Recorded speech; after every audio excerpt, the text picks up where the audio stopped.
ചർച്ച ജമാഅത്ത് ഇസ്ലാമിയാണ്. ജമാഅത്ത് ഇസ്ലാം വിമാനപൂർവ്വം പറയട്ടെ, ഞങ്ങൾ കഴിഞ്ഞ 75 വർഷമായി ഈ ഇന്ത്യ രാജ്യത്ത് പ്രവർത്തിക്കുന്ന പ്രസ്ഥാന ജമാഅത്ത് ഇസ്ലാമി.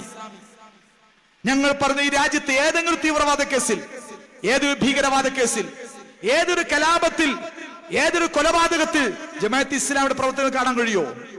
ഒരു മനുഷ്യന്റെ കൊലപാതകത്തിൽ, ഒരു മനുഷ്യന്റെ രക്തത്തുള്ളിൽ, ഈ രാജ്യത്തെ ഏതെങ്കിലും കലാപത്തിൽ ജമാഅത്ത് ഇസ്ലാമിയുടെ ഒരു പ്രവർത്തകരെ കാണിക്കാൻ കഴിയും? ഇന്ത്യക്കകത്ത് പോലും ഇന്ന് ബംഗാളിൽ കമ്മ്യൂണിസ്റ്റ് പാർട്ടി 4ാം സ്ഥാനത്തിന് മത്സരിക്കാൻ 1ാം സ്ഥാനമില്ല, 2ാം സ്ഥാനമില്ല, 3ാം സ്ഥാനമില്ല, 4ാം സ്ഥാനത്തിന് വേണ്ടിയിട്ട് ബംഗാളിലെ കമ്മ്യൂണിസ്റ്റ് പാർട്ടി ഇപ്പോൾ മത്സരിച്ചു കൊണ്ടിരിക്കുന്നത്. ത്രിപുരയിലെ കമ്മ്യൂണിസ്റ്റ് പാർട്ടി മുഴുവൻ ഹിജറ പോയി, കാട്ടിലേക്ക് ഹിജറ പോയി. ആ പാർട്ടിയുടെ കൊടിയടയാളങ്ങൾ മുഴുവൻ BJP-ക്കാര് കൈയെടുത്തു. എന്തുകൊണ്ട്? കമ്മ്യൂണിസ്റ്റ് പാർട്ടികൾ ഈ രാജ്യത്ത് മുഴുവൻ കുറ്റിയേറ്റ് പോയി. നിങ്ങൾ അറിയണം, നിങ്ങൾ പഠിക്കണം. ബംഗാളിലെ മുസ്ലിം സമുദായത്തിന് പിന്തുണ നഷ്ടമായതോട് കൂടിയിട്ട് കമ്മ്യൂണിസ്റ്റ് പാർട്ടി ബംഗാളിൽ പരാജയപ്പെട്ടു പോയി.